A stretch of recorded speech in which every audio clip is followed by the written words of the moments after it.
Hey guys, how are you today? Quick rant before we dive into today's chaos. As some of you might have noticed, YouTube's algorithm has decided I'm not special anymore. Shocking, I know. So now if you don't like, comment, or do a little backflip in the algorithm's honor, this video might just vanish into the void, never to be seen again. Seriously though, even a hi or "this is wild" in the comments helps way more than you think. It tells YouTube, hey, people actually like this channel. Maybe don't hide it from everyone. That can really help push my videos out to a wider audience, not just to my subscribers. So if you enjoy these stories and want to support the channel, that's the best way to do it. Now grab a drink, get comfy, and enjoy the drama. You won't want to miss this one. I, 29 female, recently got married to Finn, 30 male, in a grand marriage. It's been 1 month into our marriage, and our life had been going great until crazy sister-in-law decided to interfere in our lives and ruin everything. For context, Finn has a younger sister named Deborah, 28 female, who is a divorce. I get along really well with his parents, but have always had a rocky relationship with his sister.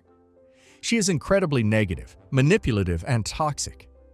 I have worked hard for years. Partner and I have been together for 8.5 years to avoid getting on her bad side. She is constantly talking bad about other people, complaining about my in-laws non-stop. They're not perfect, but they're not evil or abusive. She spends all her time talking about how crappy her life is, how this or that isn't going to work out, how some boss or ex-friend really ducked her over and now she doesn't talk to them anymore, or that's why she had to quit her job. Over the years, I've recognized the patterns that scream she rarely accepts any responsibility for conflict. And she is constantly trying to recruit people to her side to see her as a victim. 6 months ago, we found out that Deborah's marriage was falling apart because of her gambling problem. This was a shocker because no one had any idea that she was into gambling. Apparently, she had cleverly hidden it from everyone and used it to secretly pay off what she owed using her ex-husband's money. However, he eventually found out as thousands of dollars kept going missing and confronted her about it. When the secret came out, he tried to get her to stop, but she wouldn't listen. Eventually, he had no choice but to divorce her. Since then, things only got worse. She became unbearable to be around, her addiction taking a toll on her personality. The divorce didn't just make her change. If anything, it made her even more difficult, casting a dark cloud over any chance of her getting better. I have always done my best to just be neutral and supportive whenever I am around her, as I don't want her to find a reason to get pissed at me. She lives across the country from us, so we usually only saw her once or twice a year anyway. Unfortunately, as soon as me and Finn got engaged, Deborah flipped a switch with me. It started with her storming off when we announced our engagement during Christmas time last year. Later, she apologized and told us that our engagement announcement had made her feel bad about her past failed relationships. Despite her initial reluctance, she accepted my invitation to be a bridesmaid at our wedding, giving the impression that she was supportive despite the underlying tensions. Despite this, she went from being friendly to gradually ignoring me anytime she saw me. For some reason, she remained involved with all the wedding activities, like when I went dress shopping and had my bridal shower. She criticized everything about the wedding every step of the way out loud. My future mill and fiancé both called her out on her behavior, but it didn't help. I confronted her about this gently. I don't do well with conflict, and asked if I did anything wrong. She denied anything was wrong and brushed me off. Just before our wedding, my in-laws decided to take us all out on a family vacation. I was a bit nervous about spending multiple vacation days around my sister-in-law, as she had started to become a headache for me. As expected, during the vacation, she was in an especially bad mood. She was lashing out at everyone, weirdly demanding that we rearrange the furniture in the Airbnb that we were all staying in, because she didn't like the way they were there. Her parents and my partner sometimes enabled this kind of irrational behavior, as they were afraid of her anger issues. And they basically all did whatever she asked for in the hope that she would shut up. I was starting to get a little tired of her behavior after a few days, and was trying to just keep to myself out of her warpath. Unfortunately, she seemed to notice this when I tried to politely decline some unsolicited advice she was offering me related to my work that I had not asked for. She then started to accuse me of snapping at her, which, my lord, would have felt so good to actually do after all these years. and then tried to call me out in front of her whole family. I firmly informed her that I am an expert in my field, which is why I have a high-paying job, and thus I was never seeking her advice. Her audacity surprised me, especially considering she had no idea about my line of work, yet decided to meddle in my business. She basically spent the entire rest of the trip trying to get me to talk to her about how I had snapped at her. My partner told me whenever I would go to bed, she would sit with my mill and him and talk about how she doesn't know what's wrong with me. She would force them to listen and tell them that I was always condescending to her, treated her like she was stupid. My partner tried to explain to her my point of view, but she instantly dismissed it and accused him that he had changed after getting engaged to me. When our vacation ended, I was glad that I wouldn't have to see her around. I decided to not think much about the incident and got busy with my upcoming wedding preparations. But unfortunately, Deborah had decided to extend her stay. She spent her time making up stories and spreading false rumors about me to my fiancé's relatives. I wouldn't have minded as much until one of his cousins called to confirm a crazy rumor she had spread about me, saying that I was not taking care of my fiancé and he was very unhappy with me. My fiancé assured his cousin that this was completely false, and he was quite happy in our relationship. It was clear that Deborah was trying to manipulate people into thinking that I was a bad person. Finn and I talked about this. He expressed his frustration with Deborah's manipulative actions and acknowledged that her behavior had crossed the line and was tarnishing our relationship in the eyes of his family. I decided that I didn't want this kind of negativity around me, especially on the day of our marriage. I invited my in-laws and sister-in-law out for lunch so we could have an open discussion regarding this. Mai couldn't be with me during this discussion as he had an important work trip. During our lunch, I laid my opinion out on the table and firmly told sister-in-law that if she continued to say bad things about me, she would not be invited to my wedding. Hearing this, Deborah started yelling at me that I had no right to talk to her this way. My mother-in-law asked her to quiet down, but Deborah continued to yell that I was just a poor girl who had got the chance to marry her rich brother, so I should talk to her with more respect. I looked at her blankly as she accused me of trying to steal her brother for his money, and that I was nothing more than a gold digger. My mother-in-law stepped in at this point, loudly telling Deborah to shut up and reprimanding her for speaking to me that way. My father-in-law also looked pissed and started to apologize to me for her behavior. Deborah tried to argue, claiming that I was attempting to steal from their family inheritance. I interjected to remind Deborah that I was quite financially independent and hailed from an affluent family myself. While we might not be as wealthy as my fiancé's family, it didn't mean we didn't lead a comfortable life ourselves. I pointed out to her that her condescension stemmed mostly from the fact that we were immigrants, which in her eyes somehow implied we were less well off than them. Deborah's eyes widened, and she started to stutter. Not knowing what to say, I firmly reminded her that this was her last chance to change, and if she continued down this path, both me and my fiancé would uninvite her from the wedding. She looked pissed, but there was nothing more that she could say. After our conversation that day, I returned home still feeling distraught. My fiancé, when he came back home after his work trip, sensed something was wrong and asked me about it. I shared the details of my conversation with Deborah, and he was shocked, to say the least. When I revealed to him the nature of her accusations, his eyes turned into anger. He told me that Deborah had no right to talk to me this way. He immediately called his parents and had a long conversation with them, and they all agreed that Deborah was getting out of control at this point. They decided to investigate further to figure out what was up with her. They quietly reached out to some of her buddies to get the lowdown. Turns out she was still neck-deep in gambling, feeding that addiction of hers. This news freaked us all out, especially her parents, who had given access to their bank account. They were scared she would drain all of their money with her gambling habit. Finn decided to have a real talk with her. It was tough, but he wanted her to get help for her gambling problem. However, Deborah, being stubborn as ever, wouldn't admit she had a serious issue. The whole situation was starting to get messier. When his parents removed her access from their bank account, Deborah stormed into their place, yelling at them angrily. She accused them of betraying her. She then went on about how they didn't understand her, that her gambling was none of their business. Deborah was furious that they had taken away her access to their bank account, claiming it was her money too. She even went on making wild claims that they were all trying to control her life. It was a chaotic scene, emotions flying all over the place, and there was no calming her down. Finn told me about what Deborah had done, and he seemed really worried about her. He and his folks were stuck wondering if anything they tried would actually help Deborah.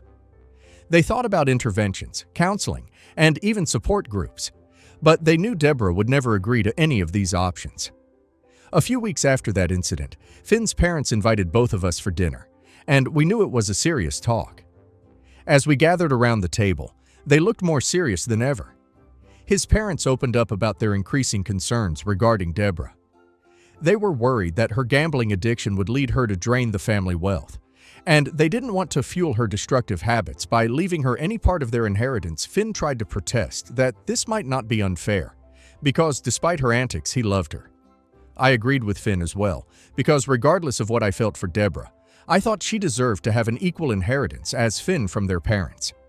But Finn's mother stopped us mid-track and nervously shared that she had recently discovered some of her cherished jewelry from her grandmother was missing.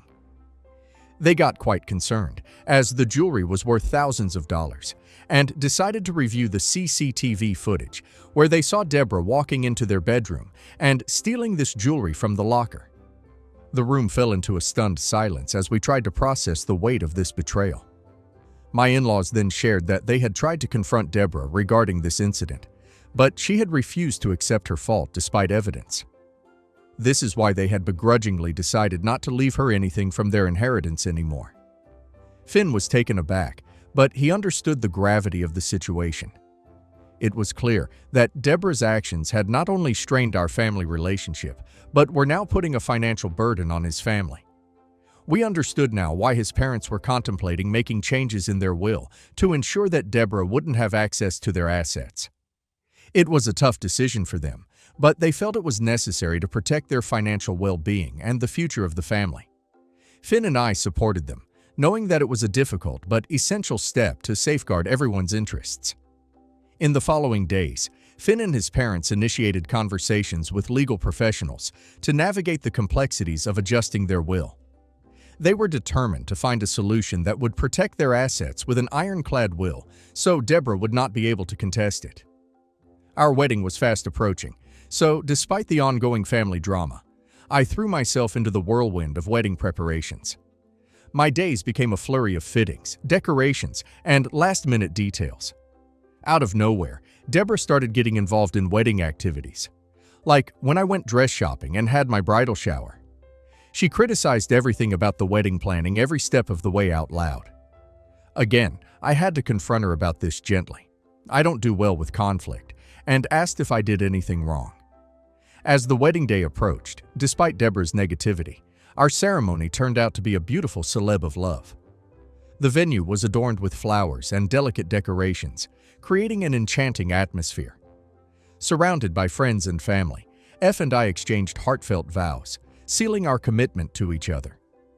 The joyous moments, however, were tinged with a sense of unease, as I couldn't help but notice Deborah's distant and displeased demeanor during the festivities. She sat in a corner wearing a scowl that betrayed her true feelings. Despite my attempts to focus on the joyous occasion, I couldn't ignore the dark cloud cast by Deborah's resentment. Nonetheless, the love and support from others eclipsed her negativity, making our wedding a cherished memory despite the challenges. After a wonderful honeymoon, we returned home and got back into the swing of our daily lives. Work and routine took over, and things seemed to settle down. However, out of the blue yesterday, my crazy sister-in-law did something to set our marriage ablaze. She invited herself to have dinner with us, telling us how much she missed us and had not seen Finn for a long time. Finn asked me if I was okay with having her for dinner, and I begrudgingly agreed, as I didn't want to be rude to my sister-in-law. While we were having a good meal, Deborah, seemingly out of the blue, started talking about how she absolutely detested cheating partners, and cheaters were nothing but useless pieces of crap. We looked at her curiously, thinking where she was going with this, when Deborah looked me square in the face and asked me how it felt to be a useless piece of crap. My brows furrowed in confusion as Deborah began to yell, accusing me of having an affair with my co-worker Matt. She started pulling out some pictures she had taken of me and one of my co-workers and waved them around, insisting that she had caught us red-handed. I knew I had never been unfaithful to Finn. As I examined the pictures, anyone could clearly see that they were just innocent snapshots of us having coffee or lunch occasionally. Due to the long queues at my workplace cafeteria, my coworker and I sometimes opted to grab a quick lunch outside. Deborah twisted these casual moments captured in the photos into something they were not: evidence of an affair. The reality was far from her unfounded accusations, and I felt a surge of annoyance at her attempts to tarnish my integrity and strain my relationship with Finn. Before I could speak, my husband, shocked and visibly upset, stepped in to defend me. He asked Deborah why she was following me around and taking pictures of me without my consent with my coworkers. She started justifying this by saying how she wanted to investigate me to ensure that I wasn't trying to take away his money.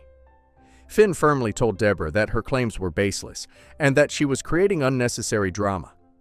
He tried to reason with her, asking her to stop spreading lies and trying to harm our relationship. Deborah, however, was relentless. She continued to accuse me of cheating and manipulating Finn. She went so far as to claim that she was only trying to protect him from me, as I was nothing more than a gold digger. The atmosphere grew tense as her accusations intensified. Then she pulled out a screenshot of a conversation she claimed to have had with an employee from my workplace on Facebook. In the screenshot, Deborah had asked this particular employee if I and the coworker in question were having an affair, and the employee had responded that we seemed suspiciously close, suggesting it might be possible. She shoved this screenshot under Finn's nose, insisting he needed to protect himself, painting me as a threat to our marriage. Finn, glancing at the screenshot, wore a perplexed expression. Despite my sincere assurance that the pictures were innocent moments, his trust seemed to waver. Caught in the web of family loyalty and conflicting narratives, I started to protest that this was absolutely ridiculous, and Deborah was just making up random lies to ruin our marriage. To my surprise, Finn turned to me and asked me if I really had nothing to do with this man in the pictures. I was absolutely shocked that he was even asking me such a question, as I had never given him a reason to doubt me. Throughout our entire relationship, Deborah started to taunt me that I was speechless because I knew that her accusations were all true, and I'd been caught in my own lies. I started yelling at Deborah to get out of the house, but Finn told me that I couldn't talk to his sister this way. Taken aback by his words, I told him that if he didn't believe me, then he could walk out of this house with his sister, because there was nothing I could do at this point to change his mind. I could feel the tension in the room escalating, as Deborah continued her relentless accusations of how I had stolen her brother so I could live this luxurious life, and I never loved him. Her words were starting to seriously piss me off. I couldn't believe just how crazy Deborah could be to make up such ridiculous lies to ruin our marriage. Realizing that I had nothing to lose at this point, with a smirk, I turned to tell her that she had an unhealthy obsession with Big Bro, and she was going to extreme lengths this time. She attempted to deny it, but I cut her off, telling her how sad it was that her own family wasn't as obsessed with her as she was with everyone else's lives. I then went on to reveal how her big brother Finn and her parents had decided to change their will. They were taking steps to potentially redirect the entire family inheritance away from her right under her nose. Deborah's face transformed from the fury of accusations to a mix of disbelief and shock. She stammered, trying to process the bombshell about her family potentially altering their will. Her eyes widened as the weight of the news sank in, and for a moment the room fell silent. Finn attempted to signal me to halt the conversation, likely feeling remorseful. However, I reminded him that just moments ago he was siding with Deborah, blaming me for an imaginary affair. I asserted that he had no right to ask me to stop, caught in the crossfire of family drama and unfolding revelations. He looked like a deer caught in headlights, exchanging uneasy glances between Deborah and me. The air was charged with tension as everyone grappled with the sudden turn of events. I then went on to tell both Finn and Deborah to get out of the house. I told them that I had enough of their drama and made it clear that I couldn't tolerate it any longer. I told Finn not to return until he apologized for believing his sister's unfounded accusations. Finn didn't protest and escorted his sister out of the house. My in-laws have been calling me concerned since the incident. I haven't checked their messages, nor have I picked up their calls. I feel emotionally drained after what happened. Am I an a-hole for telling the truth to my crazy sister-in-law after she set my marriage ablaze? OP's sister-in-law honestly sounds like the kind of person who can't stand seeing anyone happy if she's miserable herself. She's the definition of someone who feeds on chaos and plays the victim to gain sympathy. Following OP, taking photos without consent, and fabricating a fake cheating narrative. That's not just petty, it's deranged. OP handled the situation with a level of restraint most people couldn't manage. I probably would have lost it the second she opened her mouth at that dinner. She wanted to humiliate OP, but OP ended up turning her entire world upside down with one sentence. She deserved that reality check, and I hope she finally realizes just how far she's fallen. And now let's hear community's opinion. You did the right thing from start to finish. People like Deborah will never take accountability because they live in a fantasy where they're always the victim. You tried being kind, patient, and civil for years, but she took advantage of that. Her following you around, taking pictures, and spreading false rumors crosses every possible boundary. That's not concerned sister behavior. That's stalking and defamation. You were right to set a line and stand your ground, especially when she weaponized family loyalty against you. I'm glad your in-laws finally saw her for who she is, because if they hadn't, she would have continued manipulating everyone behind your back. Keep your distance, and don't let guilt trick you into reconnecting. I'm honestly relieved that your husband and his parents are finally on the same page. It must have been exhausting trying to stay composed while Deborah was doing everything she could to tear you down. What she did wasn't just toxic. It was dangerous. Accusing someone of cheating with fake evidence can ruin reputations and careers. She clearly has no grasp of boundaries or empathy, and her gambling addiction only seems to have fueled her paranoia and jealousy.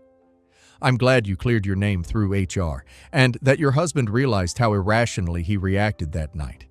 It's rare to see families course correct after that much drama, but you handled it with so much class and emotional strength that dinner must have felt like a scene straight out of a psychological thriller. The way she cornered you with those fake photos, waving them around like she'd uncovered some grand scandal. It's unhinged behavior. She thought she could trap you, but instead she exposed her own obsession.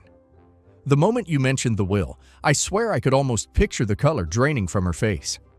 It was the ultimate play stupid games, win stupid prizes moment. You didn't just defend yourself, you took your power back, and good on your in-laws for standing up for you afterward. It's refreshing to see a toxic family member finally face consequences. Keep that boundary strong and never let her rewrite the narrative again. She made her bed. Now she can lie in it alone. Update 1. Thank you for everyone's comments on my post.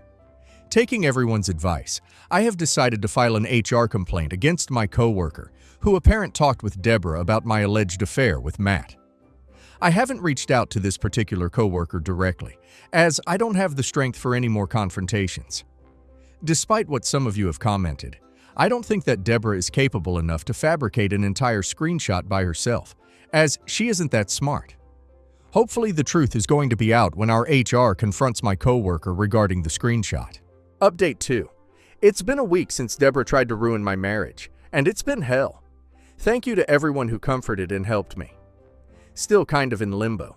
I haven't slept more than a couple of hours each night, and definitely needed a few quiet rest days. HR finally talked to my coworker about the mess. Turns out Deborah fed her some twisted stories, and she fell for it.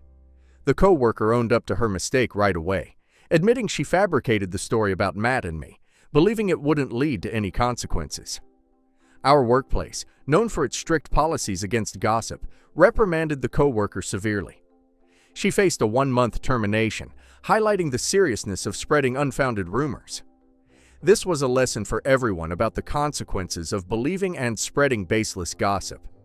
This not only cleared my name, but also showed how destructive false info can be. Finn had attempted to reach out to me several times over the week. Yesterday, I finally agreed to have a sit-down with him and his parents. I firmly told him that I didn't want Deborah to be present, and he immediately agreed, assuring me that he would make sure that she wasn't there. When I came to their place, Finn, trying to navigate the aftermath, looked remorseful. As we sat down with his parents, we delved into the issue, addressing the damage Deborah had caused.